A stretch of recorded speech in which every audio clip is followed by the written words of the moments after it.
Can you tell me about what investigative journalism is? Yeah, that's a good question.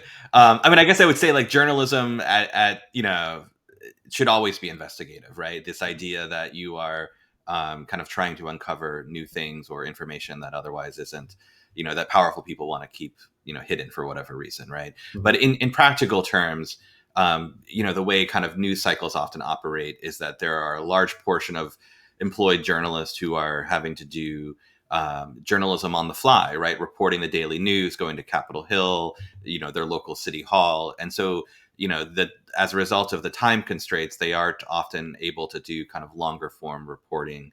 And there are a whole cohort of journalists who really like the excitement of that kind of like daily grind. And then the work I do and journalists who kind of do similar work as I do, is that we tend to focus on projects for months or years, Mhm. with kind of an eye toward trying to do as comprehensive a story as we can, not only to just uncover new information, but also to try to make a story as kind of compelling in a narrative sense, as well as comprehensive in the reporting sense. Wow, yeah. So I'd love to break that down and talk about the narrative structuring and like how that works, and maybe get into some journalist bias at some point. But like one of the podcasts that you did that like really blew my mind was American ISIS, and you can go ahead and describe it. But from my perspective, what it did was it really, I think watching the news, kind of growing up, I was a teenager when ISIS was on the rise, and just watching the media and the news, it was just chaos. Nobody knew what ISIS was about, like why anyone would join ISIS, like what is going on. It felt very much like um, painted as this just chaotic, like just monolith of an enemy that is just like totally crazy and obsessed with Islam, and in a sense, like what you did was it kind of showed the humanity of the other perspective, not agreeing with them, of course, but like just showing like this is why somebody would go and join ISIS. And it was so fascinating and so many mind-blowing concepts that were incredible. So when I had the opportunity to have you on the podcast, like I'm so honored that I'm able to do it. But I want to talk about American ISIS for a bit and hear from your perspective, like what it was about and what happened. Yeah, yeah, and thanks so much for your kind words on that series. It was an important story for me. So the genesis of it was that going back to 2015, I had researched this counterterrorism case in Tampa, Florida, involving this guy named Sammy Osmakash, and he had a friend named Russell Dennison, and that was kind of wrapped into the larger story. There were all sorts of rumors about Russell. There were some who thought he was working as a government informant, and others who thought he was kind of a radicalized so-called jihadi. And I tried to contact him during that period of time when I was reporting on the story. I had an email address that I believed was his, and he never got back to me. Hmm. Fast forward about 3 years, I think this was starting in 2018. This was as ISIS was starting to collapse. There was a coalition bombing. The Western-led coalition was attacking ISIS, and I get this message from Russell Dennison, seemingly out of nowhere, and that started this kind of 6 month, kind of secret communication where he would, send me voice memos about his life through WhatsApp, and I think in hindsight now, I think Russell realized that his time on Earth was quite limited, and he wanted to tell his story, and he saw me as a way of telling that story. And so over the course of 6 months, I asked Russell to, tell me, his whole life story from growing up in the United States and Pennsylvania to, going to prison for this low level marijuana charge to then converting to Islam and then finding himself, joining the Islamic State. And I also asked him to tell me like what life was like, with ISIS. He talked about how, he had two marriages, eventually his second marriage resulted in two children. And he, kind of tells this whole story throughout.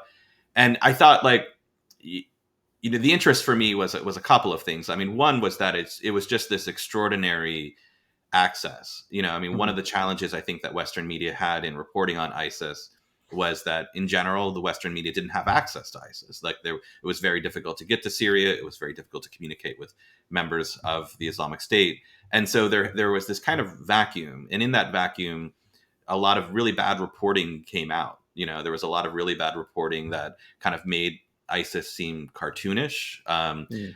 As one example, the New York Times podcast Caliphate ended up being based on a fraud, a guy who was claiming that he was with ISIS and wasn't with ISIS. And so there was a lot of poor reporting around ISIS at the time. And then the second interest for me was that I'd always really been interested in the way that conflict and war dehumanizes, and how we tend to not think of the enemy as being like us. And Mm. this goes back Yeah. centuries even. But I mean, even if you look, for example, at like World War II propaganda and the U.S. Cartoons of the Japanese in particular, right? They look evil and inhuman, and there's always this kind of easy path to dehumanize. And Mm. I think one of my great interests is not to defend the enemy, not to defend ISIS, but is to kind of tell that story from a very human perspective. And when I was talking about American ISIS with my colleagues who were producing it with me, one of the movies I often referenced was this German movie called Das Boot, and it's about these German submariners during World War II, and the film is like in the submarine with these submariners, and Mm. eventually they're killed. But the way that it's built up is that you are there with them, and you kind of feel the tension and the fear and the emotional strife, and then they're killed, and there's this feeling of like loss, like, oh my god, they're dead. Mm. And then there's this jarring feeling, wait, they're Nazis, right? And I Mm. thought, like, and I kind of thought of that in some ways in telling Russell's story, which was to say, like, look, this guy joined ISIS, and in a sense is very much a terrorist. But what was interesting is that we could reveal what his life was like, the kind of humanity. And even our worst enemies, even the they are humans too, right? And they have a story, and they have kind of the same basic needs that we have, and desires to raise their children. And I think a lot of that often gets lost in conflict reporting. And so American ISIS and these kind of 6 months of recordings, dozens of hours of recordings that Russell sent me, allowed me to tell that story. And it wasn't so much to say, like, to excuse ISIS in any way. I mean, I think we make very clear that ISIS was an abhorrent Right. organization, but it was really meant to kind of, show kind of the other side. And Yeah. our bombs are dropping over there. Who are they dropping on? At the same time, it was also meant, I also think in the Western media, when we talked about ISIS propaganda, and it was horrific, right? But we Mhm. often talked about it too much in isolation. So, for example, we didn't try to understand why it was that ISIS was making the propaganda it was, in order to kind of reflect on maybe things that we are doing wrong as a nation, or in the West. And so, Mm. an example of this was, there's this horrific, ISIS propaganda video of this Jordanian pilot who is burned alive. And it's awful. And I don't recommend anyone watch it. But the point that ISIS was making in that video was that our bombs dropping on their cities are essentially burning alive their citizens and people there, in a way that was similar to this execution video. And that doesn't mean that the execution video was right to do. It doesn't mean that one Right. harm doesn't make the second right. But at the same time, I think what's often lost or was lost in the reporting on ISIS at the time, was any sort of context, any sort of, like, cause and effect, that we are dropping these bombs, they are creating this video in response. And I think, when we lose that kind of discussion, I think it's really easy to kind of see conflicts escalate, and kind of think Mm. of us as being righteous, when really, like, the world is full of gray, and wars and conflicts are full of gray. And I think, I mean, part of my interest in the journalism I do is to try to kind of embrace the chaos and the grayness, and try to kind of explain that story, rather than kind of see the world in kind of this superhero, good guy versus villain, kind of narrative. That's so brilliant, and there's so many different like roads to go down with this point. Like one of the things that I feel when you're able to see the other side of the enemy, like not to agree with them, but you recognize the humanity and the path that they go down. Like we recognize that we could just as easily become the enemy. I think it's so easy to kind of go down this path of like, oh, evil is this craziness, it's this cartoon, it's some other thing that gets created, but like they're just as human as we are, and they fall into these beliefs that make them do things that we perceive as evil, but to them they think they're the good guys. And it's like, at what point do we delude ourselves that we're the good guys when we're in fact doing harm? You know what I mean? Right. Yeah, and I would Yeah. even take this a step further and say that if you kind of look at the world and the country today and kind of the partisanship and Yeah. the division, I mean, one of the things that I think has been happening over the last 2 decades is that we've really kind of turned the war on terror inward, right? Look, Mhm. like after 9/11, we said like these are bad guys, these are evil doers, and they're terrorists, and they're enemy combatants, and we're gonna take them out. And at some point, that idea that these people were just like basically evil and we are fighting them gets turned inward a little bit, and I think we begin to see our political opponents as kind of similarly, right? Like that for the right it's the left, they're doing evil, they Right. want to turn this country into something that it isn't. For the right it's the opposite, and I think in some ways the dehumanization that the war on terror kind of exported essentially got re-imported, and so when you Interesting. look at Wow. how I think the divisions that we have, I think there is like a lack of empathy on both sides in a way that I think is kind of recognizable in how we treated foreign nationals during the war on terror. People in Afghanistan, Iraq, the Middle East at large. I think there was this kind of dehumanizing effect, and I think one of the things that I think we didn't appreciate in kind of the early part of this century was that these policies that we put in place, torture at Abu Ghraib or Guantanamo Bay, these Mhm. very dehumanizing policies that we exported in the war on terror would come back in some ways. And I think we're kind of grappling with that now. And it's a very vexing problem. This idea that I Mhm. think Americans sometimes see other Americans as not other Americans, but as somehow Yeah. like, evil and enemies. And I think that's hugely problematic and destabilizing for the country. Extremely, yeah. I mean, like you see it all the time. With say like people are like, oh, they're infected with wokeism, or on the other side, like, oh, they're just a nationalist or like racist, whatever. Like, and plenty of them are racist. But like when you throw those kinds of terms around and like just label them as like they've been infected with some kind of mental virus, on either side, it does dehumanize, and it does like halt the dialogue. And I'm curious, like, it seems like you go in the direction of embracing grayness and, embracing the complexity and understanding that everything is nuanced and people have perspectives. Like, why do you think that mindset is not pervasive in our culture? Like, that seems like basic common sense, human decency. Like, why is that missing? Yeah, it's a good question. So I think for one thing, I think it's hard. I think it's easy to kind of fall on these easy narratives of, good guy versus bad guy. Mm, I think I think for the last 20 years, Americans have been kind of trained on Marvel narratives. This idea that there are heroes with white hats and villains mm, with black hats, and the good versus evil is very clearly distinguished.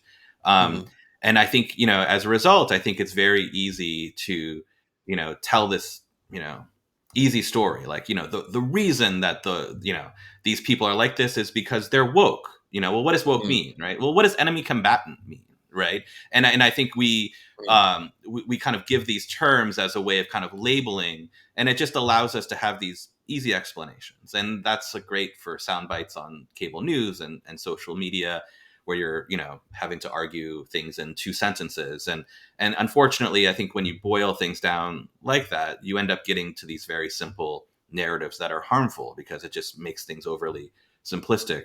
When in reality, things in the world are really complicated, right? And I Yeah. also think there's this human desire to not want to accept that the world is as complex and chaotic as it is, right? Like in truth, you know, I could get in my car today and die in a car accident because someone just happened to run a red light. And Mm, there's no explanation. It's just the world is chaotic like that. And it yeah. would be tragic. But there's no explanation, right?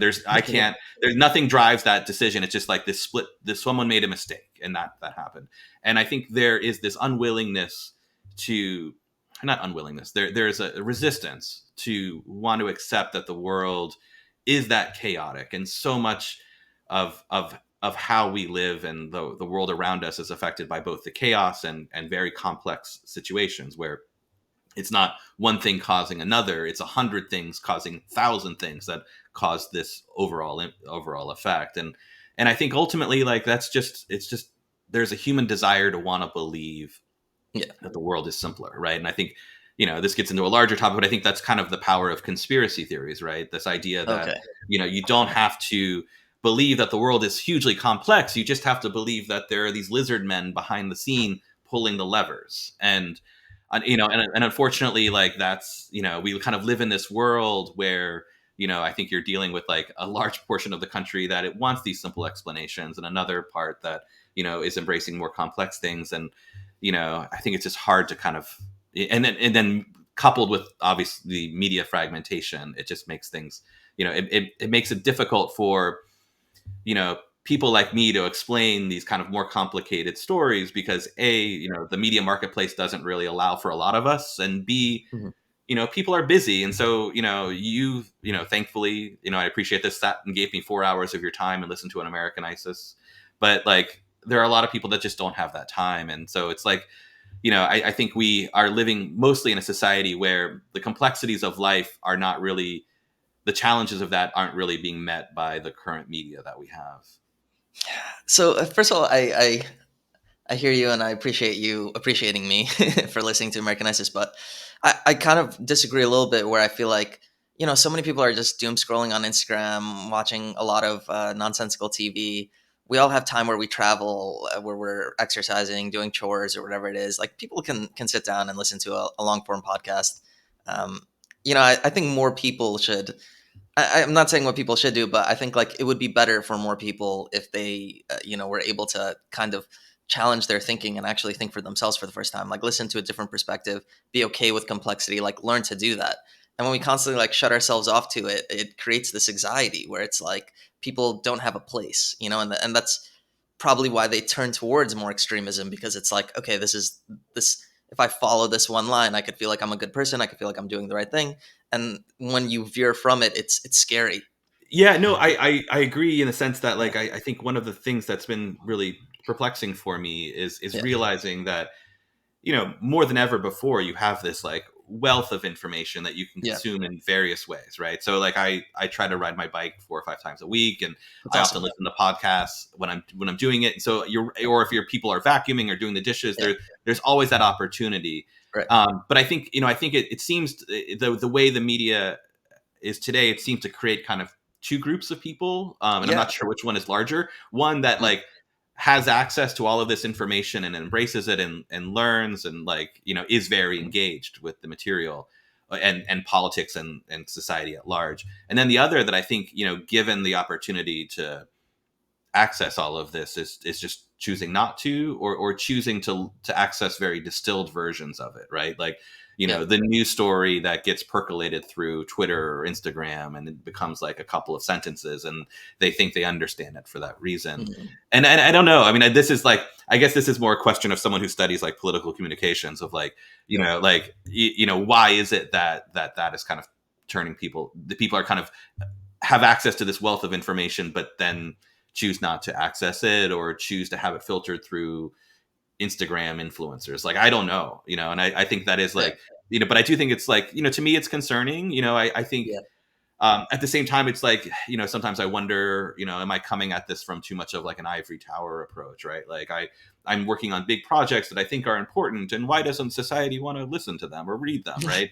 And yeah, and I don't know, it's like, and I think like maybe that's the challenge that we currently have, which is that, like, if information is left solely to the marketplace, will we get good information? And I don't know. I think, there certainly, there have been, when you see kind of the rise of like nonprofit media, for example, I think that's trying to answer that or solve that problem, given that, like, this idea that the market alone won't give us the information we need as a society. And but I don't know. I mean, I as someone who believes in markets too, I also think there's a possibility that maybe we're in this moment where the market is going to respond in a way that will then allow information, good information, to reach large portions of Americans, and affect society for the better.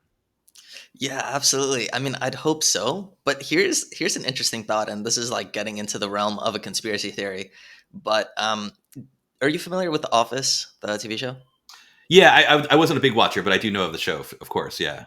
Yeah. So Jim Halpert, like John Krasinski, he started this YouTube news during COVID called SGN, Some Good News. And it was basically, there was a lot of negativity going around. It was COVID, and there was a lot of, I guess, like, people were feeling very down. So he decided he's gonna do good news. So he basically did news segments about, like, what are the good things going on in the world, like people getting married, in private houses, like patients, like people doing nice things for cancer patients, like, oh, like just good things, like feel good kind of videos. And that was his new segment, like highlighting the good. Long story short, it's hugely popular on YouTube. I'm thinking like a couple, I don't remember exactly, but maybe a few million subscribers in like the first few weeks. Like enormously popular. And he gets bought out for a large sum of money, but then it disappears. So there's like a high demand. There was clearly a high demand for positive news, right? For people to see the good in the world. Clearly a very high demand. But yet, and it was bought out for, like, I don't know exactly, like it was like a very substantially large amount of money, and then it just disappeared. Like, why did it disappear? You know what I mean? Very strange. Yeah, I wasn't familiar with the story, and I have no idea. I mean, it seems like if this was a channel with like 2 million subscribers, and was, I mean, that's obviously easily monetizable. So it's strange that Right. someone would just put it under like that. Yeah, I don't know. I don't know. Yeah, very weird. I mean, so like, and to me it also seems like I'm thirsty to understand other people's perspectives. I loved American ISIS, and I know many other people like me, but yet so many people just go to like the Fox CNN and or like other polarizing networks. And it's like, why isn't there a large network that focuses on complexity? I don't get it. You know what I mean? Like yeah. Yeah, I mean, it's a good, I think like, I mean, this isn't an original idea. I mean, a lot of people have written Mhm. about this. I mean, I think one of the things that, Fox News and MSNBC are really good at, and this was really pioneered by Fox News and then kind of copied by MSNBC and even to a lesser extent now by CNN, which is just like the point of, the point of keeping you engaged, and they want you to watch and watch and Right. watch so that you watch more commercials and they make more money. But the way that they do that for as little money as possible is just to enrage you, right? Just to make you mad. So you keep Right. like, I guess it's not maybe that different from doom scrolling, right? Like you're just Mhm. kind of like Yeah. watching this and getting more and more mad. I mean, I think like, I mean, one of the amazing things to me is like if you watch Fox News or MSNBC, there's really just only like one story they talk about the whole day, Mm. right? Like Mhm. it's, and they so they could you could explain that story with nuance in about 15 minutes probably, right? And Right. usually that story Yeah. was in the New York Times that morning, and so they're just like commenting on whatever they read. And yet the programming style is just to kind of keep you enraged. And I don't know. I mean, the student of the mind, I imagine you have a better explanation this than I do. But like, obviously, there must be something that like there's Yeah. obviously something captivating in keeping people angry, right, and mad, and that's how they keep them engaged. And for whatever reason, that works very well in the market, right? Because Yeah. if you look at like the way cable news is set up, I mean, it's not really news in the traditional sense, right? It's like it's often just commentary. And for people, people like me who go out and spend like 6 months, a year on a project, that's very expensive. But it's not Mhm. very expensive to just like have a bunch of like celebrity talking heads riffing off of what was in the New York Times that morning in order to make their viewership mad. And so to me, like, I feel I have trouble explaining it because when I watch these you know shows, I'm like, I don't, how does anybody watch this? But they have a Mm. Right. large portion, right, of viewers. That said, though, I do think it's important to recognize that I think that the max viewership of Fox News is about 1% of the US population.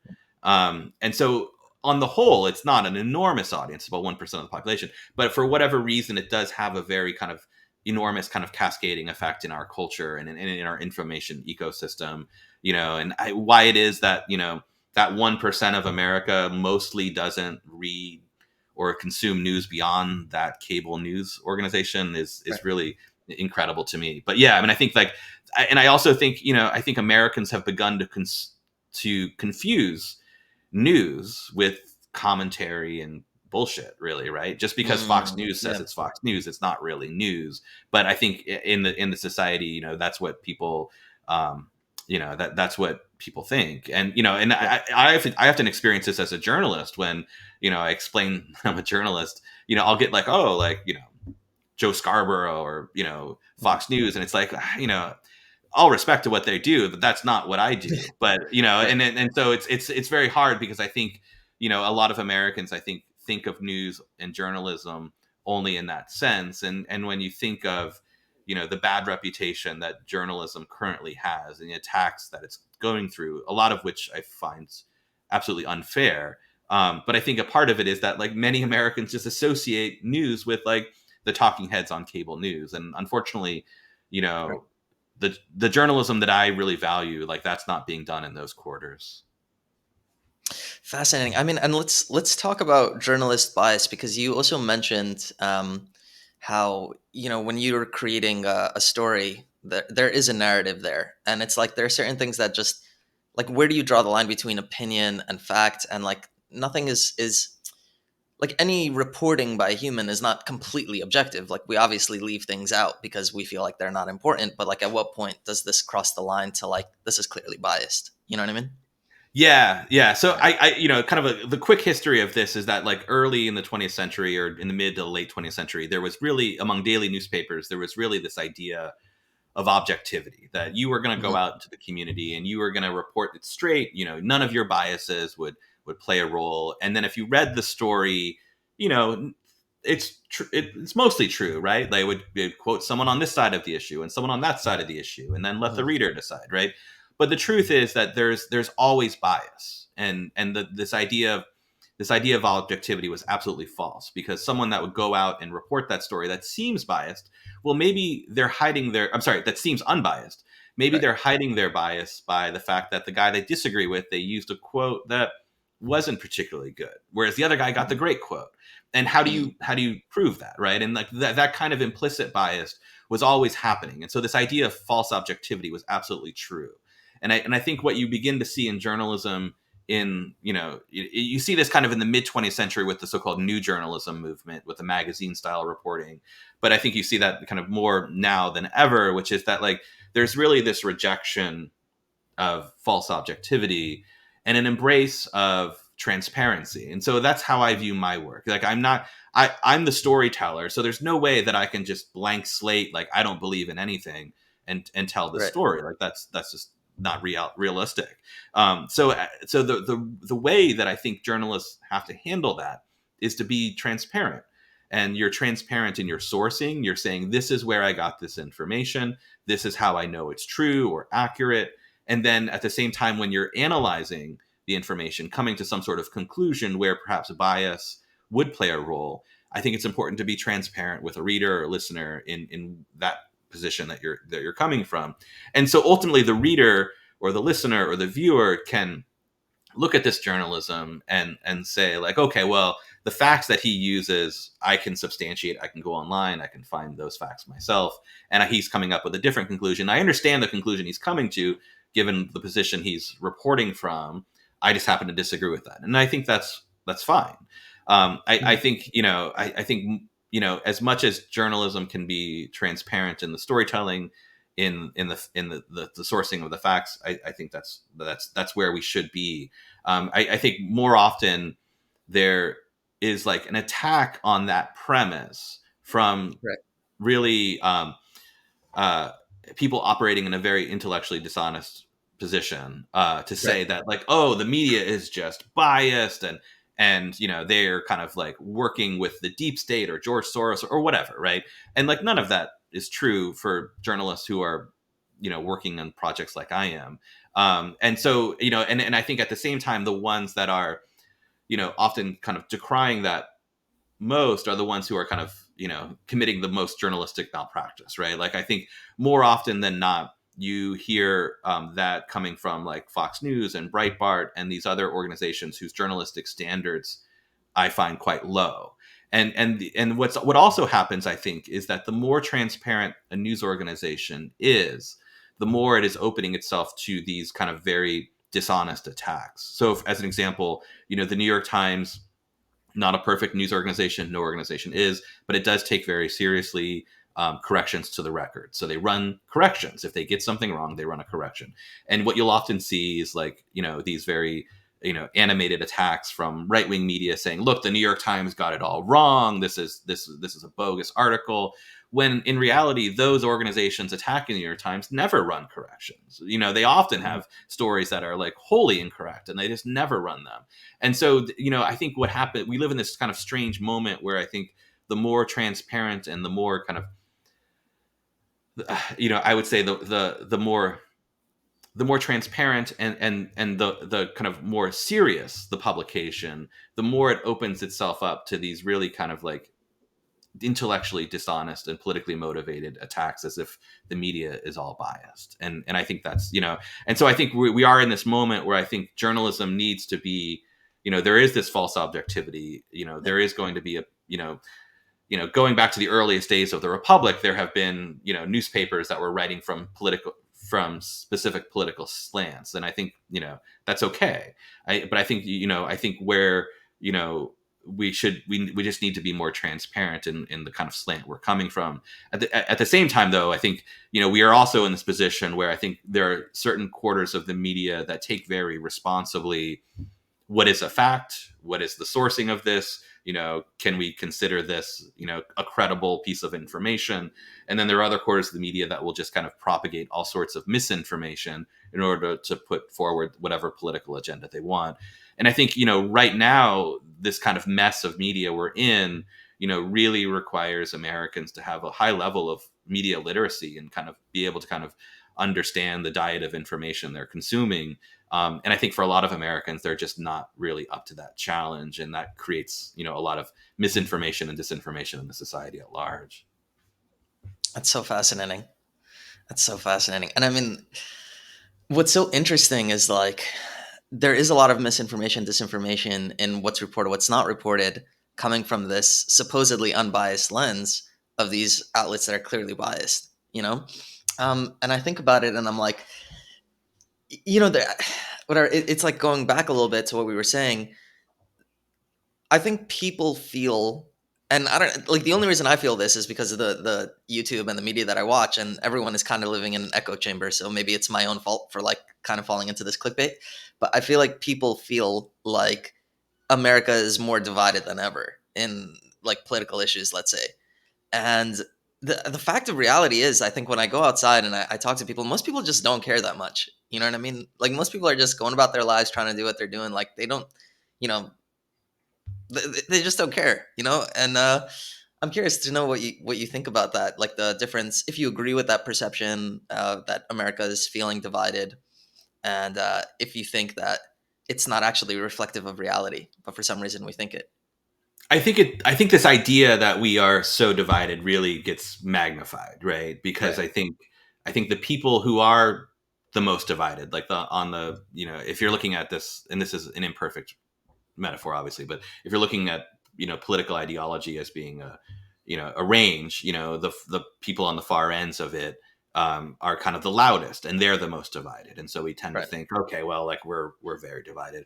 I also think, the way that media has been fragmented really creates a marketplace for that kind of narrative that like, oh, Right. you're part of our tribe, they're part of that tribe, we're at war. And, Right. that increases engagement, that's something that plays well in algorithms.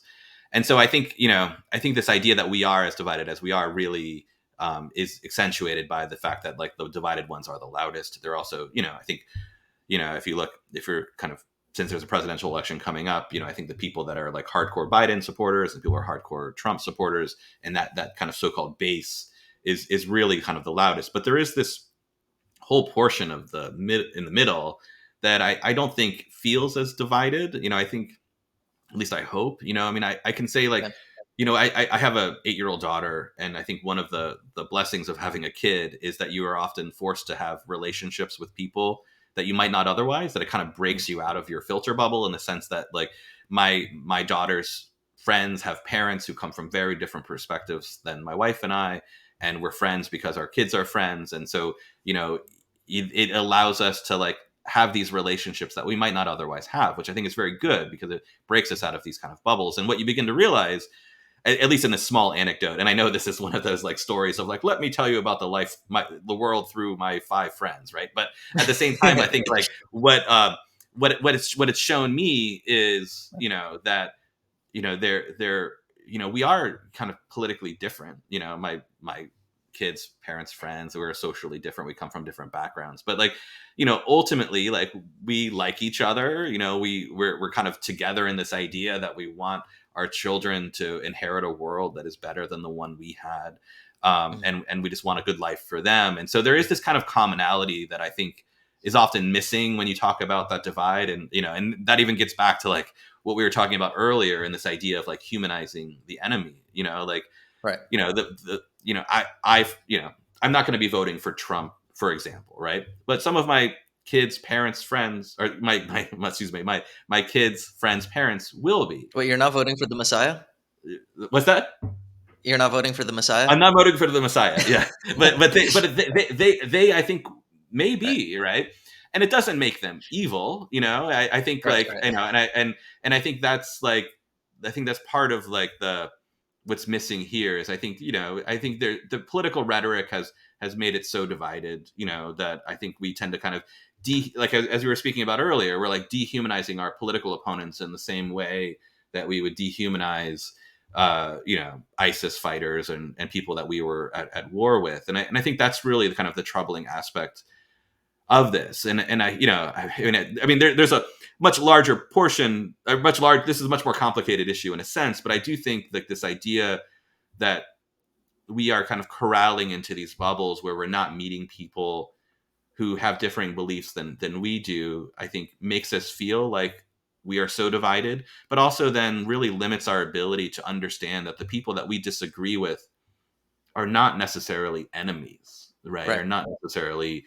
people who have dastardly, motives. And I think that's part of, the breakdown of the public life in America right now, is that you know, we don't realize that, or we don't kind of frame these things as being like political disagreements. We frame Right. them as being, and as an example, like, Yeah. I remember a friend of mine was telling me this story, where, he was an admirer of kind of the older style of Mhm. governance. And one of the things he'd mentioned was the story of how air travel and the development of air travel really kind of hindered bipartisanship in America. And his explanation for that, which I thought was compelling, was this idea that, if you were a Republican congressman from Kansas and you were maybe a Democrat from New York, you had to live in Washington during the session. It was difficult to fly Mhm. back and forth. And so you had children with you, and your children played baseball or soccer together, and you were friends. And so even though you were politically different, you knew each other as people. So there was this idea that you were opposed politically, but you recognized the humanity in one another, and you could find ways to compromise, and you could recognize that even though you might differ politically, you are in a position where what you want is the betterment of this nation, the betterment of this world for your children and the next generation. And so, but it wasn't like it is now, which is just like the other side is evil and they want to Right. destroy this country. And I think that kind of rhetoric really gets us nowhere. But that's Yeah. where really kind of where we are in kind of in a sense, because I think we focus so much on the kind of polls and the division in this country. Absolutely. And I mean, getting back into the realm of conspiracy, I remember I was very young. I think I was in eighth grade when Obama started running for president. And the amount of rumors about him, I remember hearing from people that I like know within my community about like, he's radical Muslim. And, people were even saying crazier things like he's a demon or like some crazy stuff. Um, and like people really believed it. These are like adults around me that like really believe this craziness to dehumanize somebody that they disagreed with politically. And I don't know if that's when it started, but that's definitely like when I first became aware of it. And I think what's interesting, this is very interesting, this a bit of a tangent, but I'll come back.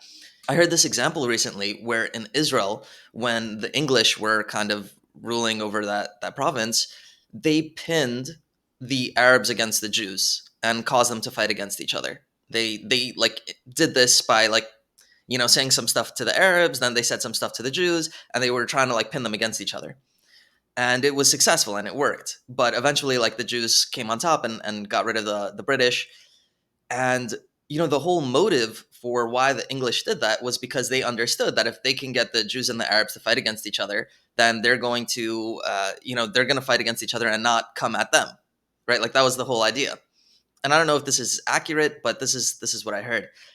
And I think at the end of the day, right, like, there is this political fighting going on, between these two sides, like, people, whatever they feel on the right, what they feel on the left. And I think it's keeping people distracted. At best, it's some kind of glitch in the market where it's like, um, it's a type of glitch in the market where it's like, okay, this is what sells. We get people angry, we get people to dehumanize the other side, become these like cartoonish inline characters where they're not thinking about nuance. So it gets them angry, so they keep coming back to the news, right? So it's kind of like color war. So at best, it's kind of like just this glitch in the market that it just works out that way.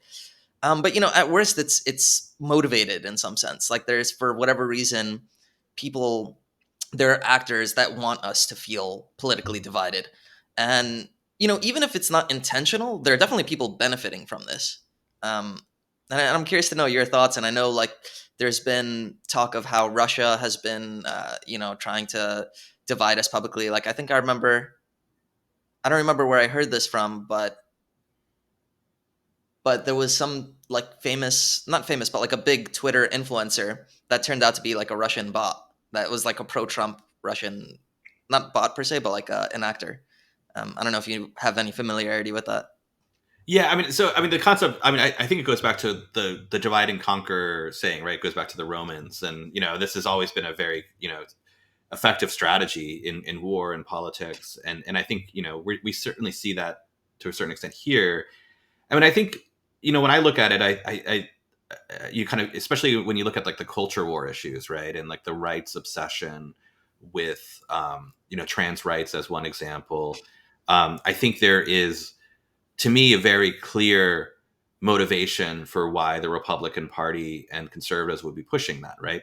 Really, what they want is they want large scale tax cuts for the wealthy and the corporations that are their donor class. But their base of voters doesn't really make a lot of money. So they're not Mhm. going to really be able to animate their votes by saying, hey, we're going to give these huge tax breaks to these oligarchs. But they can animate them by saying, like, look at the trans people, right? And I think they are using these culture wars and really kind of like feeding off of xenophobia that is already existing in our society to really kind of animate this base. And I think that's hugely destructive, right? It may get the Right. votes for these fiscal positions that are wholly unpopular among the American electorate, but they're doing Right. so at the expense of really kind of dehumanizing portions of America, and in this case, trans Americans, and I think I see that very much as dividing and conquering. Right, Mhm. you are kind of dividing the country along this kind of mostly arbitrary line. That this issue that affects a very small minority of Right. Americans, and you're then using it to distract against your real goals, which are these like large scale tax cuts that are very unpopular. And that and certainly Democrats and others use some similar strategies. And I think that's kind of part of what's happening. I also think the issue of like Russian disinformation is very controversial, right? Because I think part of the reason is that like the Trump 2016 campaigns, you know, cooperation with Russian intelligence agents was really well established in the Mueller report, right? I think there would have been even greater cooperation between the Trump campaign and Russians had the Trump campaign not been as wholly incompetent as it was, right? And I think that's Mhm. well established in the Mueller report, right? But then the problem, of course, became that so much of that information and so much of that truth is really distracted by the fact that the media covered the issue really poorly, and we got Mhm. obsessed with false information like the P tape and other stuff that just wasn't as far as we know true, and that the level of cooperation that Trump was some kind of Manchurian candidate, like none of that was true, obviously, but the larger truth got lost. And so, but I do think as a result of kind of the pushback of the poor coverage of so-called Russiagate, there has been this like unwillingness for us to really look at like how foreign intelligence operations are using our open society against us to divide Right. us. And and there have been numerous studies and examples like you cite of kind of, foreign intelligence operations, whether it's Russia, China, Iran, or others, using, kind of the division against us. And I think that's, I think that's kind of something that is a really vexing problem, because it's like, how do you maintain an open society like we have, and, at the same time kind of curb that kind of behavior, right? Because in a sense, like, these authoritarian governments are using what's great about us, our openness, against us, right? Because we Right. are then vulnerable to these kinds of misinformation and disinformation attacks. And I don't really know the way of, how we kind of like get around this, other than kind of like looking at, you know expanding kind of media literacy in this country. But then the problem is that that's very kind of becomes very politically fraught. I also think, political parties have been willing to flirt with misinformation and disinformation in ways that are quite irresponsible and Mhm. destructive. Not just the Republicans, the Democrats as well. And I think, the challenge has been like, how do you kind of deal with this? At the same time, I think, we're also living in an age of like oligarchy owned media, right? Mhm. Like, Elon Musk owns Twitter or X, Jeff Bezos owns the Washington Post. And it is really naive to assume that none of these billionaires own media for reasons other than their own, right? Like, they have reasons for owning media, right? Maybe Jeff Bezos is better than Elon Musk because he's not quite as partisan, but certainly Jeff Bezos realizes that owning the Washington Post allows him a kind of influence and authority that he covets in his business and public life. And so he's not Mhm. just doing this for the betterment of society. And so I think like the challenge is that like we are increasingly living in this world where, our information is controlled, at least in part, by oligarchs. And I think that can have very kind of devastating consequences in the long term, unless we figure out a way to deal with it.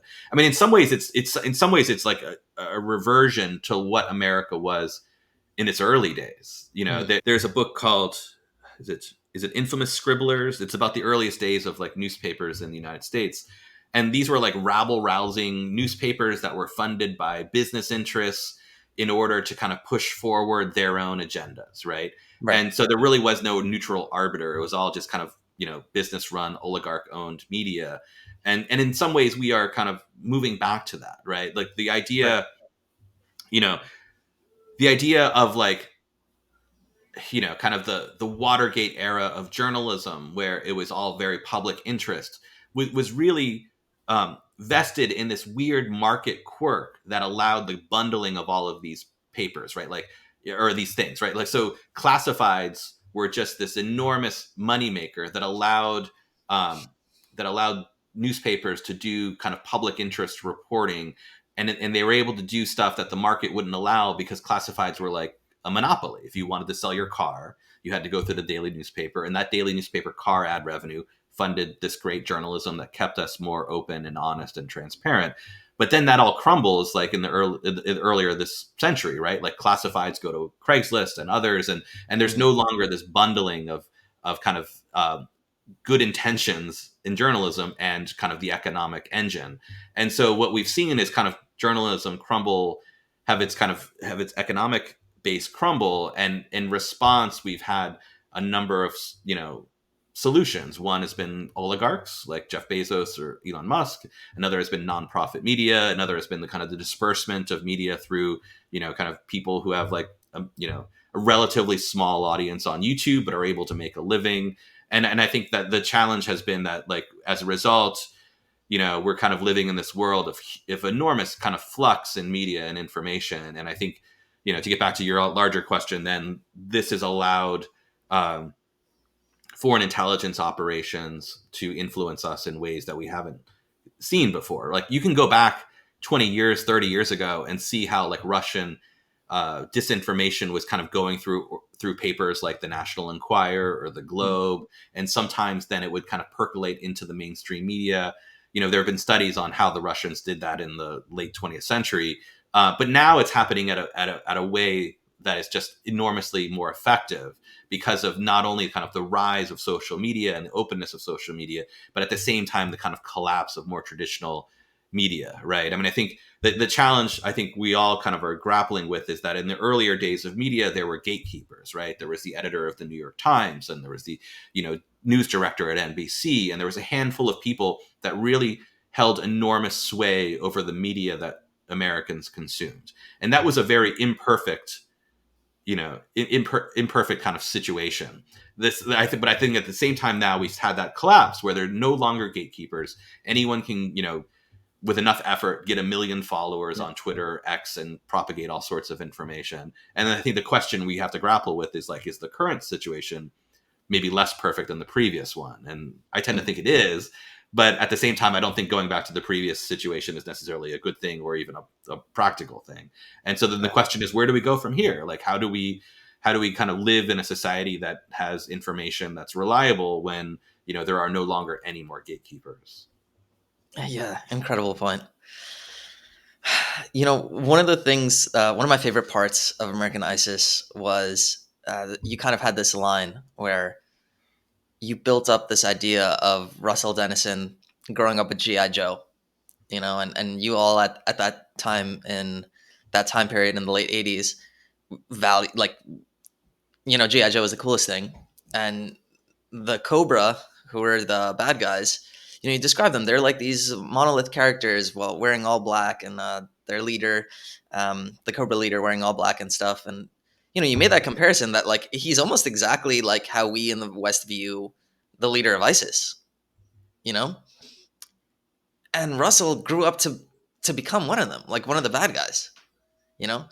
I totally botched that point. You make that point so much better than I did just now. No, But no, that was good. Yeah, no. yeah, I think that was. I mean, a part of my interest in Russell's story, yeah. um, was that we were peers. I think he was a Mhm. year or two younger than I was, but as a result, we pretty much grew up in a very similar America, like watching Saturday morning cartoons like GI Joe, and I thought what was so interesting about it, and this kind of gets at, like, to me, you often hear like right wing people talk about indoctrination, and Mhm. but really, like, we're all kind of indoctrinated to some extent by Yeah, stories and culture, and so we grow up in this culture, and we begin to, you know create our values and our idea of right and wrong because we're influenced by the culture at large.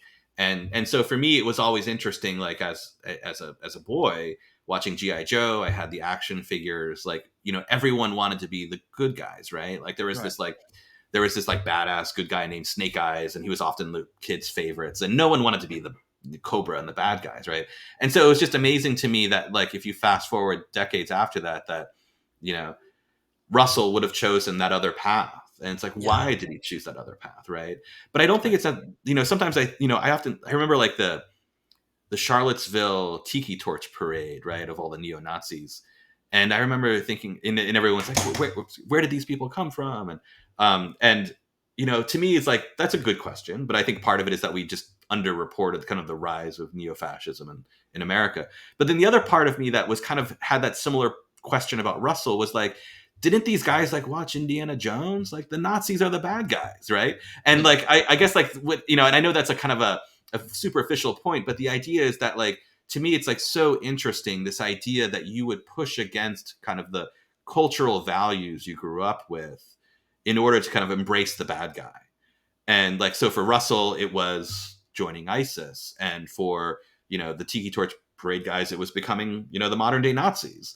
Right. And I guess, like, I find it interesting of, like, what drives people to do that, right? And it all, as we were talking about earlier, like, obviously these people are human, and we should, like, you know tell their stories with complexity and humanity. But at the same time, like, what part of that humanity is, like, what drove them to embrace the cultural bad guy, right? And that is not to say Yeah. that our cultural norms are always right, that the good guy is always the good guy and the bad guy is always the bad guy. But I think we can mostly agree that the Nazis were bad guys, and Right. that ISIS are bad guys, right? And so, like, that's part of what interested me, is kind of like this kind of rejection of the culture, right? And I think you even kind of see it a little bit taken too far. Like, you often hear, like, conservative is the new punk, right? And Mhm. it's like, that's fine, but at what point are is it punk to be Nazis? Like, I mean, that's that's to me, like, that's the weird part. At what point does the counterculture go too far? And I mean, I sound like such an old man by saying that, but I mean, like, I guess I say, like, at what point are we taking it like too extreme, and what drives people to embrace the bad guy from the cultural standpoint? And I think that's interesting, and that was part of what I tried to explore with Russell and American ISIS. Yeah, I'd love for you to talk a little bit about that. Like, what drives a person to embrace the bad guy and go against the culture to such a degree, you know? Yeah, I mean, I think there are both similarities in what drives people to embrace. Let me back up. I think there are similarities in the drivers for someone like Russell and someone who then embraces kind of like white supremacy and neo-Nazism. I mean, I think they're different, and it can be kind of naive to assume that they're all the same. I mean, you often see these kind of extremism researchers who get DHS money saying, like, well, because I understand jihadis, I understand white supremacists and neo-Nazis, and I don't think that's necessarily true. But at the same time, I think you can kind of look at what is driving them and see some commonalities. And so for Russell, I think there was this, and for others who joined ISIS, there was this feeling like they wanted to be part of something. Mm. They were living this like largely unremarkable life, and they, for Russell, his economic prospects were somewhat muted by the fact that he had a previous drug conviction. He was struggling to kind of move up in life, and ISIS kind of offered him this identity that, like, you can leave behind this so-so life that you have in America, this life where you're not recognized as anything important, and you can join us and you can be part of this movement, and now you are important and you have this identity.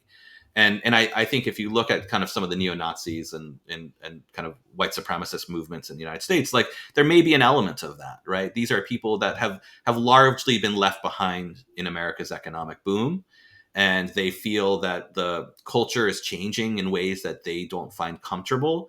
And so instead of finding ways to kind of, live a life like that, they feel that they can kind of have this identity through this, right? I mean, because there's no other way to explain, like, why does someone join a hate-filled ideology, right? Like, are they just Right. hateful people? Like, potentially, sure, there are some of those people, but I also think there are people that are just feeling like they are looking to have some sort of identity. And some of that might be, kind of this counterculture that, like, mom Mm. and dad were liberal, so I'm going to be a crazy neo-Nazi. Like, maybe that's part of it. There's certainly elements, and then there's also partly people who are just like, wanting to find this kind of identity. And I think, they're living this life where they're otherwise inconsequential, and this is a way to do that. Like, if you look, for example, at the majority of people who participated in January 6th, Right. these are people who were, like, mostly anonymous in the world, right? They were, not doing great economically. They were not people that you necessarily, with some exceptions, like, would have known about. And that gave them this kind of, made them feel like they were part of this movement. And I think that's kind of a part of what drives it. And I think, like, that's part of, like, I think that's part of what we have to understand when we, like, think about these kind of more extremist movements, is that it's not just someone who just wants to burn the world down. Like, Mhm. there is, like, a psychological component to, like, why they're attracted to this. And to understand that is to understand their humanity, but it also begins to understand, like, what we can do about it. Like, if we Mhm. don't want the growth of these extremist movements, maybe it does help for us to understand, why people are joining these groups like that. Fascinating. Fascinating. So I love that, like, I guess, like, that analysis. The reason why, like, as you're saying it, it's interesting. It's like I'm a little bit almost hesitant to fully agree with it, because it's like, look at the extent to which Russell agreed. Like, I think he really believed in Allah. I think like, and the cause of jihad and ISIS.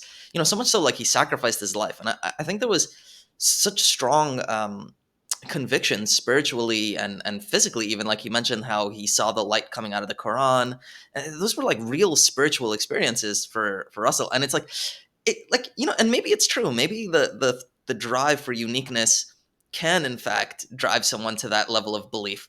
But, like, I don't know. Like, as you said, I feel like, is that really possible? Is it really possible for someone to to have like legitimate spiritual experiences just to feel unique in a sense? Like, is like that being the driving factor? You know what I mean? Yeah, I mean, I guess this would be more a question for you, given your training than me. But like, to me, it's kind of a question of the level of delusion, right? Like, can you Hmm. delude yourself enough to like feel like these things are happening to you, or do they really happen? I can't say Okay. that Interesting. that Russell didn't see the light coming from the Quran, Hmm.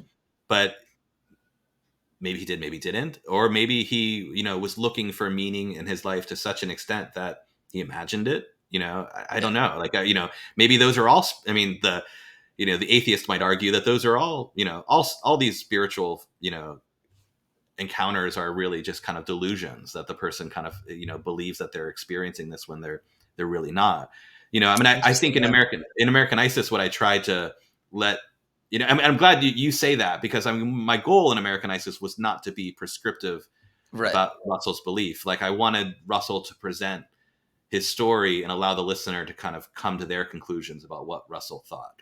And I Right. do think there are a couple of conclusions that you could come to. Like, one would Yeah. be that Russell was deluding himself, and that these weren't really, um, these things didn't really happen, but maybe happened in his mind because he was Right. kind of convincing himself of, the uniqueness of his path on Islam. And then the other is that maybe these things did happen, and that there was a spiritual aspect, in his calling to Islam, and that he just took it too far, took it to an extremist standpoint. And I don't know the answer to that. But I think, like, for someone who joins like the Proud Boys, or someone who joins like a white Right. supremacist or neo-Nazi movement, there must be a similar Yeah. experience, right? Like, they're not seeing the light from the Quran, but they're Right. clearly experiencing something that makes them believe that this is the right path for them. Right. And I think that's interesting. It's interesting to kind of look at as a journalist, as a human, because it's like it's hard to make any kind of logical argument that joining ISIS or the Proud Boys is a thing someone should do. Right. But at the same time, there are people who do it, and the question is why. And I think, it isn't just that they are saying, like, as we were speaking about earlier, that those are the bad guys, and I'm going to be counterculture and join the bad guys. It's that there is something more than that, and they're Yeah. drawing some sort of meaning in wanting to do that. Something so much more that they are willing to join the kind of historical bad guys, right? The cultural bad guys.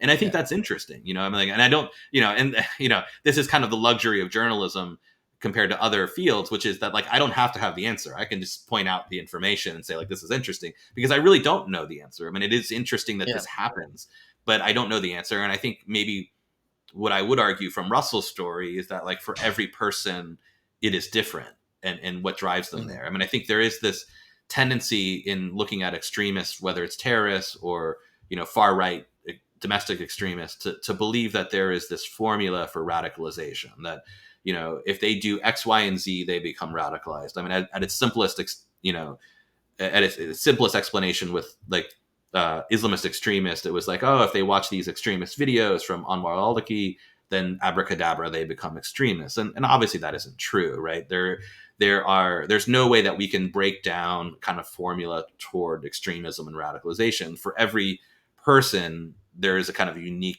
journey to that, and there may be commonalities that we can look at, but there is something, very unique. And I that was part of why I thought Russell's story was interesting and informative, and not just for Islamist extremists, but extremists all Right. around, which is to kind of be able to show through his story and his mind and his thoughts, like, how it was that he got there.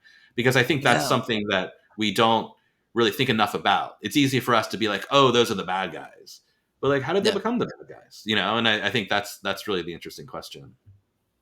Fascinating. Yeah. And I mean, I have two interesting points. I was talking with a not religious person one time, and a very smart guy, and we were talking and about religion versus secularism, and having a back and forth. And somebody chimed in and said, I think religion is the biggest threat in the world. Like, we see like religious extremism, killing lots of people, like causing 9/11, causing the rise of ISIS, and all sorts of, the creating wars. And I kind of like, I was thinking, like, should I respond? And I was like, yeah, you know what? So I thought, I was like, I mean, have you heard of Nazism and communism? Like, how many millions of people have died under non-religious extremism. Like the real problem is extremism. Extremism of any kind. As soon as you give into dogmas, whether it's religious or not religious, like that's when you have problems. Um, and I think what's so interesting is like what makes extremism so appealing for some people. And it's like, yeah, this drive for uniqueness, like you said, like I'm sure that definitely is a factor. This the community, I'm sure, is another factor. Like you hear Russell Dennison, he talks about his brothers, the other Islamists, and it's like that tight knit bond. I'm sure that's another reinforcing factor, a strong one.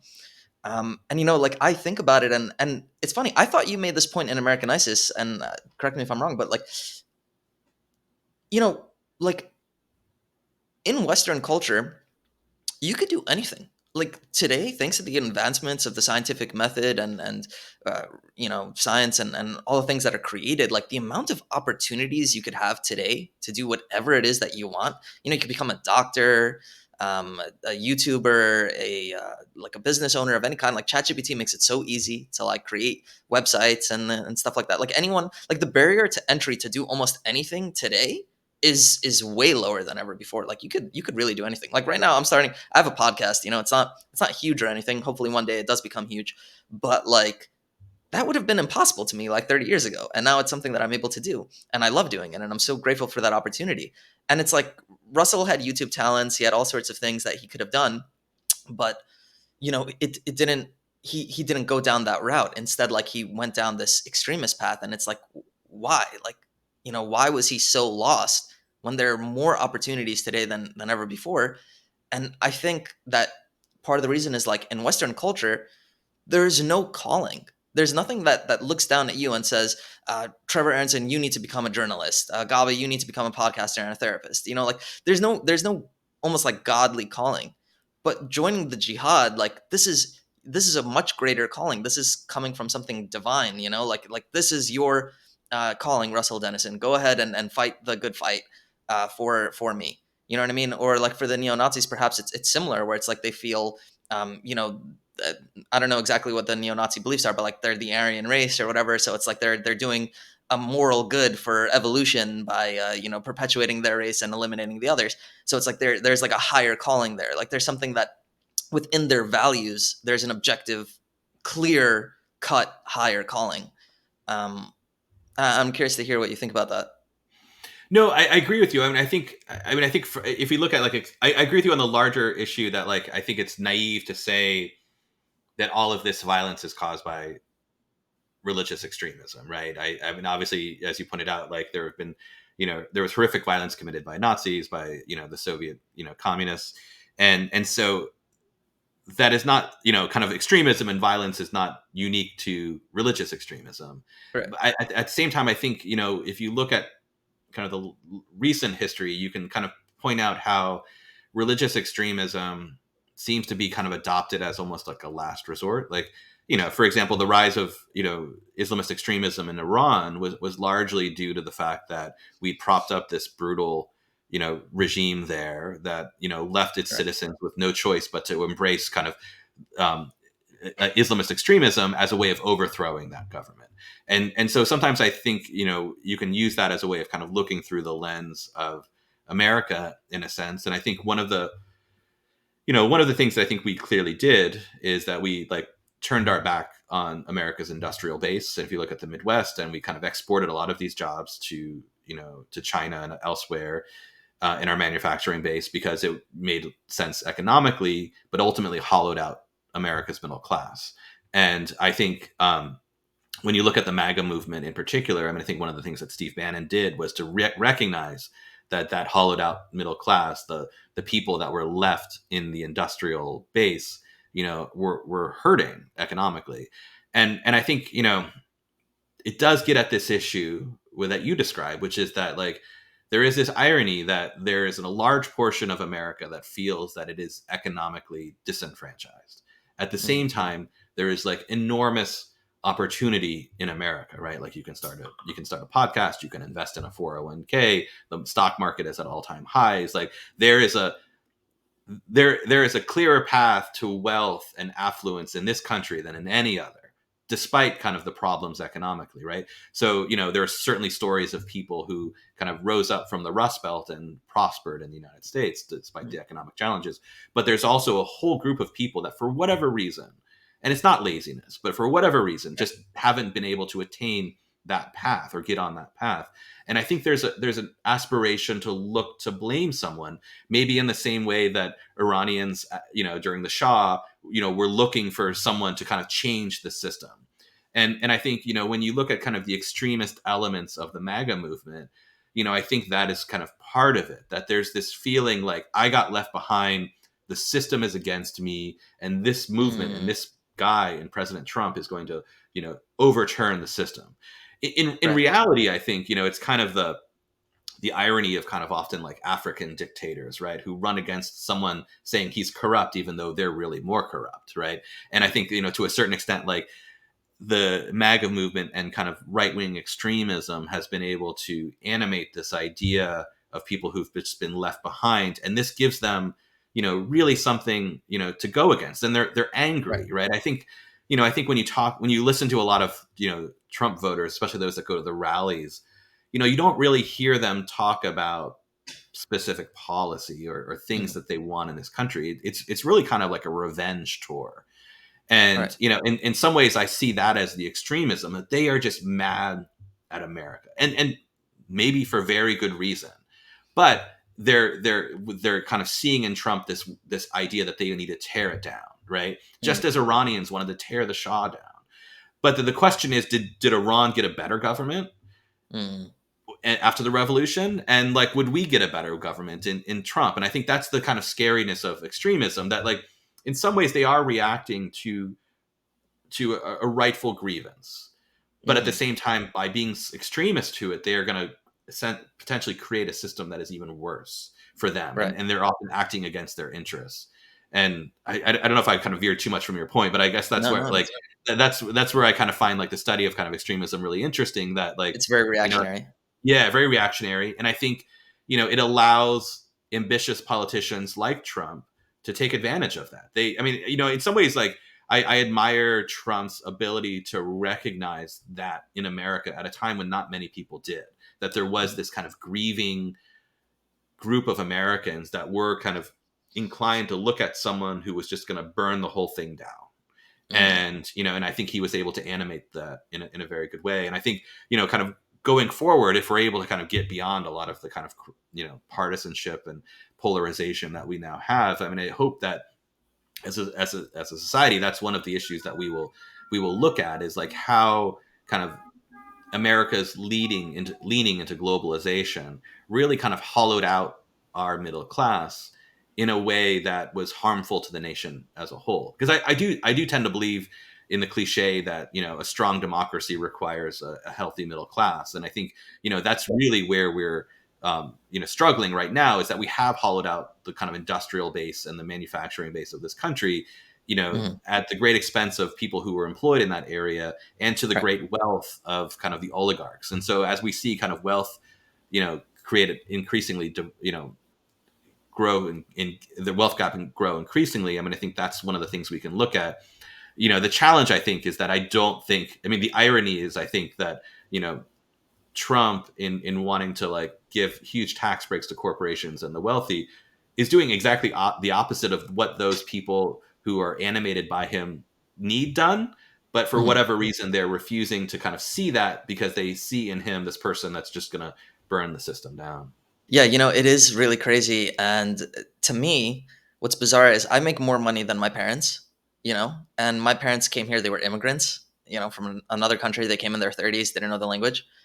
And they came to New York City, bought two properties and then a condo, and they retired and they have money. Like, I don't ever see how I would be able to buy a house at my current income state, like in this climate in New York, like, or an apartment even. Like, it's just not possible to do that. And and I make more money than them. You know what I mean? Like, I made more money than they were making. So it is crazy how that's just become a reality. Like, and that's definitely something seen. And I have a master's degree, so I can't even imagine people that don't have that and are making less money. Like, how are they even affording life? It's hard to understand. um and part of the problem with democracy, I love democracy, don't get me wrong, I'm not, saying we shouldn't have democracy, but part of the problem is that the person who's popular, who has the charisma and is able to get the votes and is able to rally up the people to vote for him, isn't always the person with the best ideas. Also, that would be meritocracy, I don't know what the word would be, but like good for our Yeah, country. yeah, Um, yeah. like that professor that like probably could come up with the best economic plan for taxes and housing and all that stuff, like probably can't express it well enough for the average person to vote for him. You know what I mean? So it's like there's that discrepancy there too. And this is going off tangent, but just wanted to point that out. No, I agree. I mean, I think your generation in particular has it very difficult, and Yeah, and I think and I don't know the policy solution to that other than like in the in the in the short and long term, we probably just need to build a lot more housing in this country, and I think I think there could be some big ideas and like kind of the Chinese style of like building all new cities, and if there was kind of like a big public works project, I think a lot of the issues that your generation and younger generations in particular are having is that like housing and the financialization of the housing market has caused these enormous price increases, and supply and demand is out of whack to some extent. yeah, I also like I agree with you in the sense that um, I think the most charismatic person often is the one that wins, even if they don't have the right ideas. right. I also think that there's been a dumbing down of media that kind of allows for that more than anything else. So, as an example, there's a lot of talk of inflation now, and how inflation is a political black eye for Biden as he runs for reelection, and Trump is using on the campaign trail. And if I were Trump, I would be doing the same. But I think the problem is that like the way we talk about issues in this country, is too simplistic, right? Like I think when people talk about like, oh well, like eggs are $5 when they should have been 3, or when they were 3, what they don't think about is like, well, we could have 30% unemployment and eggs would be $2, right? And like, what's the better situation? And I think like often like we don't really kind of talk about issues in the kind of clear framing that we need to. Like, I think I agree with you. Inflation is terrible. I wish we didn't have inflation. But like coming out of the pandemic, when we injected billions of dollars and just printed money, there were really only two ways to grapple with that, right? One was to deal with inflation, or one was to go into a depression. And I think some very smart people, thankfully still in the government, realize like we're not going to do that depression thing again. And so we have to like deal with inflation. And so the inflation is just something we have to deal with. It's not that Biden created it. Maybe he did things that made it slightly worse, slightly better, but it's a persistent thing that would exist whether Trump was president or Biden was president or I was president or you were president, right? Like this is just like the economic reality of a post-pandemic America. But this becomes like this political talking point that is effective because Americans are mad that eggs are $5, and not thinking like, well, I could be unemployed instead.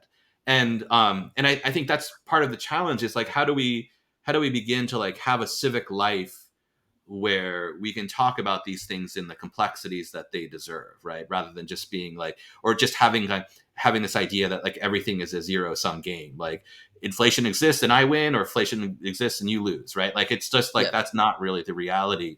And I think like that's part of the problem too, is that like in addition to like charismatic people often being the ones who carry the day in elections, it's like I right. don't even know that we're really talking about the issues in ways that are logical and intelligent, right? We're just kind of talking about like throwing shit at the wall and Hmm. people respond to it. And I think that's really problematic. And I think often like, you know, I can't blame like average news consumers because I get it. Like they go to the store, eggs are $5, they turn on the cable news and they're complaining about inflation. And so they're mad, and legitimately. But the problem is that like the entire context of what happened and what could have happened had we not, the much worse situation that we could be in is never really discussed. And I think as a result, and this is kind of, the challenge of democracy is that we tend to whipsaw from policy to policy without a lot of kind of intelligent thought because,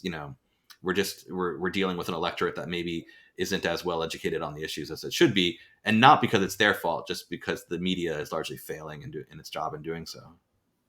Fascinating. Yeah.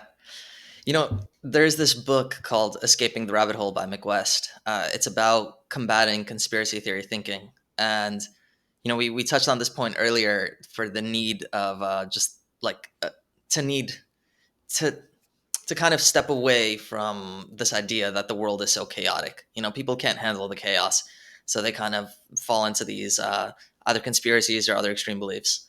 And, I had this one story where I was visiting my nephews in a camp, and this 11-year-old kid, I don't remember the exact story, but like he came up to us and he just started rambling conspiracy theories and getting really bizarre. Like Joe Biden's a lizard person. This person's like legitimately, like straight up believing it. And, I think part of the idea was, that a lot of people have is like, oh, these people are crazy, just dismiss them. And this kid is like, he's some 11-year-old kid. And my nephews right away were like, okay, kid, like you're crazy, whatever. And I was like, no, no, no. Like I started listening to the kid and hearing him out, and through the book teaches you, to kind of have that approach where you're actually like listening, taking their belief seriously. And I was talking with this kid, and it turns out he was brilliant. Like for an 11-year-old kid, he knew a lot of random things about history and politics and this and that. And I was talking with him, and we were going back and forth throughout history and geopolitics and other scientific areas and stuff. And we probably talked for like an hour. And at the end of it, this kid was like, and it turned out like at the root of it for this kid, it was that he couldn't believe that the world is just random, that things are just happening, and we're figuring it out day by day. Like he's like, there has to be some type of person behind the scenes controlling it.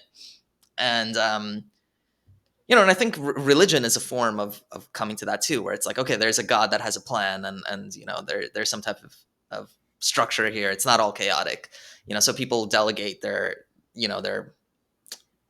unsteadiness and chaos to religion.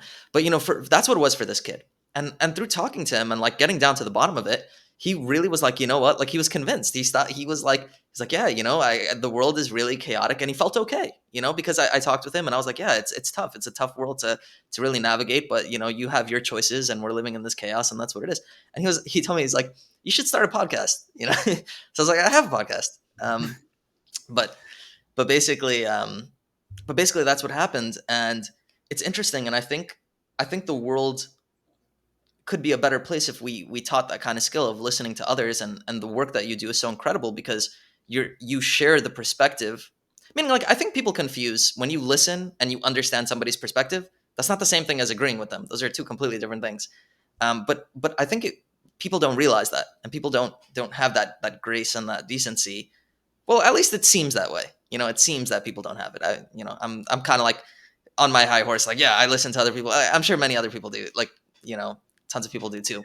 But that's what seems to be missing publicly. Yeah, I Yeah. agree. I mean, I think like there is a tendency to kind of stay in the filter bubble and want to just hear what the things you want to hear, and I'm not quite sure why that is, because I agree with you. I mean, I've always been interested in hearing differing opinions. I mean, I think there are certainly people who differ from me in political ideology, but make really great arguments, and I want to hear them, in part because I'm Right. interested in them, in part I think it makes me a more educated citizen, and also makes me a more persuasive communicator of my own opinions, to be able to kind of understand the differing opinions that are there.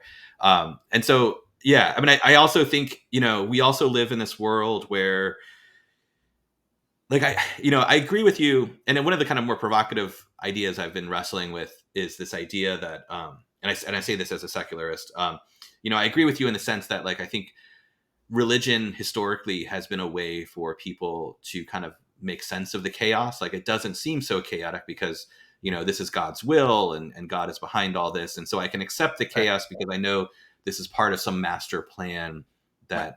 that is divine. And and I sometimes look at QAnon and Hmm. think of it as like using kind of the power of religion, right, in a kind Hmm. of like more secular world. And so you convince people of this idea, because you can say, like, all the chaos that you're seeing in the world, and the word vomit that is coming from Donald Trump, like, it actually means something, because there's this important person behind the scenes, Q, who is like helping guide the world to where it needs to go, and will find all the sex traffickers, and will kind of guide us into like, the new kind of era of prosperity for the United States. And you see kind of the devotion to QAnon in almost kind of religious ways, right? And I guess like what I find concerning for our country in some ways is like, you were mentioning earlier kind of like Christian extremism, and like there's extremism all around, certainly. Right. But I also think you're seeing kind of the powers of religion in a world that is becoming increasingly less religious in a traditional sense, being kind of used in ways that I think are quite, deceitful and scary, and it is like terrifying to me to think that there are, millions of Americans potentially, I know that may be an exaggeration, hundreds of thousands, who believe in QAnon in a way that, Christians believe in Christianity, right? Or Jews Interesting. believe Wow. in Judaism. And I think like, and that isn't to say, I mean, I guess that raises larger questions of whether like Christianity and Judaism are any more kind of legitimate a religion than QAnon. I don't want to make that argument, but I'm saying that like, Right. the devotion to that kind of ideology with such religiosity, I think is truly terrifying. And it kind of like, Yeah. and I think, if the people who are behind QAnon, I mean, it's fairly brilliant in the way that L. Ron Hubbard created Scientology. Like they've created this kind of pseudo religious ideology that people are going behind, and it is in fact animating voting in the United States. And I think, Right. Well, and so I think also like that, there is this kind of marriage and confluence of conspiracy theories and religion that really kind of come together in QAnon in really kind of interesting and terrifying ways. wow, this is so fascinating. I feel like I could talk to you about this for like, we should do a whole other podcast episode about QAnon. I don't really know much about it, so it would just be me asking you questions. But that sounds fascinating. And it's like it's definitely, I think like to a degree, how do I put this? It's like there's almost like a spectrum of ideas that are disconnected from reality. You know what I mean? Like organized religion, I think, is like one side of the spectrum. Not to say that any religion is false or anything like that or true, but just to say like there's this idea of like organized religion, and then there's like cults, and then there's conspiracy theories, and like at what point do those things like blend? But they're all kind of about like something that like is kind of disconnected from reality. It's not like um it's not provable or something you could see directly through like, do you understand what I'm saying? I don't know if I'm making this point No, clear. no, 'Cause I agree. I mean, I think that's what's yeah, kind of interesting is like, if, right, if religion and the history of religion proves anything, it's that humanity really wants this explanation for the chaos, right? Like right, wants to have this kind of article of faith that like right, this is all happening for reasons that are explainable and divine. right. And I think, you can kind of look at that, and as America has become less religious, we've also kind of seen kind of the rise of these conspiracy theories. Not that conspiracy theories are necessarily new, but there's been a proliferation of them. In Right. part, I would argue, because of communications differences, the internet in particular.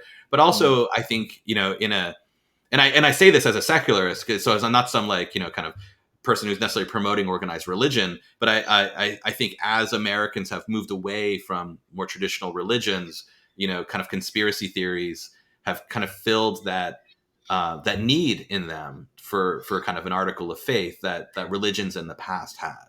Mhm. And I think that's where, there is kind of this interesting confluence between like conspiracy theory and religion, and kind of in this power of story and narrative, right? Like, I think obviously, believers in Scientology would disagree with this history, but L. Ron Hubbard was a science fiction writer and was basically like, can we make a religion? And he made Scientology, and because he realized that the power of story animates people toward things like religion, and so obviously like the stories from the Bible are kind of have influenced the stories that we read today, and so I think if you look at conspiracy theories, a part of their power is in their storytelling and in the Mhm. story that they tell, and the simplistic story that they tell. And so it's much Fascinating. Yeah. easier for someone to say, okay, I'm going to believe that the world is crazy like this because George Soros is like, using his space lasers to, change the atmosphere in ways that like affect everything, right, or whatever. Right. And instead of believing that the world is chaotic because it's chaotic and there's 1,000 things we need to explore in order to explain that chaos, the kind of more simplistic story is one that we kind of cling to. And in the same way that you could argue that perhaps the more simplistic story of God creating Earth and everything that's in the Bible or the Quran and explaining why the world is the way it is the more simplistic argument, or the more simplistic story, maybe the more compelling story than kind of the larger, the world is crazy and chaotic. And I think that's kind of what draws people to these conspiracy theories now, is that kind of simple explanation. And I think, in many ways we're seeing kind of the proliferation of conspiracy theories on the right, in particular in the United States, because the story is so simplistic and so compelling, right? Like it's Mhm. like, kind of the evil Illuminati. I mean, they don't use that term anymore, but the evil kind of, these, going back, the evil Jewish bankers are controlling the world, and that's why we have the world we have, right? Yeah. And it's like, and so I think it's all kind of using the same story of old, but kind of, making it simplistic. And so instead of like, God creating the world and this is the way it is, it's this kind of evil cabal of anti-American people who are doing it, and that resonates and I think like, and I think the challenge is like, how do you get people to think about the world as chaotic and difficult to explain, versus how do you get them to just want to point the finger and blame someone and say that's the person who did it. And I think that's really the power of conspiracy theory, that as kind of faith has declined in traditional religions, there has been this kind of adoption of kind of these ideologies that have very much kind of religious undertones in their kind of articles of faith. Trevor, this has been such a fascinating conversation. I have like so much more to say and talk to you about. I feel like we really could do another episode tomorrow, honestly. But I definitely want to have you back. And we didn't even get to talk about your investigation into the FBI and other stuff like that. And I'm actually really excited. I definitely want to do a part 2 if you'd be interested. Sure. Yeah, that'll be fun. Yeah. And I appreciate you having me. Yeah, of course, of course. So first of all, before I ask you the last question, do you want to shout out any projects that you're doing, and where can people find you? Sure. Yeah. So I'm at Trevor Aaronson on at Trevor Aaronson at most social media platforms. And I do have a project coming out July 11th that I'm excited about. It's an Audible podcast called Pulse: The Untold Story, and it's about Mm. the investigations leading up to the Pulse nightclub shooting and questions of whether the FBI could have stopped the attack, and the links it went to maybe or the links it went to kind of cover up its own complicity in stopping the attack. Okay, And incredible. that'll be I'm so excited. yeah, that'll be on Audible starting July 11th. Okay, awesome. That is so incredible. I'm looking forward to listening to it. Trevor, if there was one thing that you can yell from the rooftops that if everyone was listening to right now, what would you want them to know? I mean, I guess I would say like just be skeptical, right? Like I feel like there is like not enough kind of skepticism in the country, like that we are too willing to like see a tweet or see an Instagram post and just believe that is true. And then the other thing, like the theme of this conversation, I guess, is just kind of embrace the idea that like the world and ideas are really complex, and that like we may not have answers for everything, and some of those answers may be quite challenging to understand. But I think we should aspire to try to understand them, as opposed to kind of leaning too quickly on kind of easy answers and easy solutions, and kind of the ideas of kind of articles of faith that like explain everything, when in reality that I think the world is much more chaotic, and we should just embrace that and try our best to understand it, with also understanding that we may end our lives here not fully understanding it, because that may be impossible. The mystery of life. I love it. Guys, as always, stay curious. You're capable. Think for yourself. And to the rebellion. All right, friends. That's it for my episode with Trevor Aaronson. Thank you so much for listening to this podcast. Go ahead and subscribe if you've made it this far, and leave a comment. What are your thoughts on this episode? I'm very curious to hear from you. Additionally, make sure you send Trevor some love. Check out his brand new podcast, Pulse: The Untold Story, investigating FBI's handling of the events leading up to the Pulse nightclub shooting. It's honestly an eye-opening, fascinating, very important podcast and story. I found it riveting. It was incredible. American ISIS, one of my favorite podcasts of all time. Go check that one out as well. And like I said, be sure you send Trevor some love. You can go ahead and check out the Patreon page for more content, and as well as the Men's Therapy Studio to book a session with a licensed mental health professional. Look forward to hearing from you guys. Genuinely, Trevor has been a dream guest for me. I'm a huge fan of his. So thank you so much, Trevor, for coming onto the podcast. Guys, subscribe for this journey. It's incredible. Next week, I'm hosting Jessica Wong, who is a career and life coach who focuses on first-generation Americans. She's an incredible person, and the conversation was awesome as well. Subscribe for that. See you next week. And as always, you are capable. Think for yourself. Stay curious, and to the rebellion.